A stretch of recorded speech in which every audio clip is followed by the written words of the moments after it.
ঈশ্বরের সাথে আমার কোনো শত্রুতা নেই, এমনকি থাকলেও তাতে ঈশ্বরের কিছু এসে যায় না। তাকে না মানলে তিনি যে সে দুঃখে আহারাদি বন্ধ করে দেবেন সেটাও নিশ্চয়ই নয়।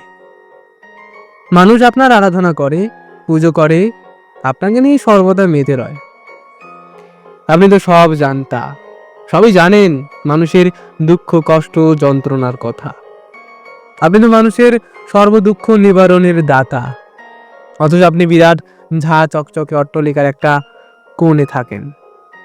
যাদের ছোঁয়ায় এই অট্টালিকা তৈরি তারা থাকেন হয়তো কোনো একটা কুঁড়ে ঘরে। এরকম অট্টালিকায় থাকার কথা সে তো তাদের কাছে অলিক স্বপ্ন মাত্র। এখনো কত মানুষ খোলা আকাশের নিচে ফুটপাতে রাত কাটায়, কুকুরের সাথে ভাগাভাগি মারামারি করে ডাস্টবিনের এঁটো খাবার খায়। আপনাকে ডাকতে ডাকতে গলার স্বর ভেঙে গেছে, আপনি সাড়া দেননি সেটাকে, তারপরেও হাল ছাড়েনি, সেই ভাঙা স্বর নিয়েই আজও ডেকে চলেছে। অথচ সে ডাক আপনার কান অবধি আজও পৌঁছায় না।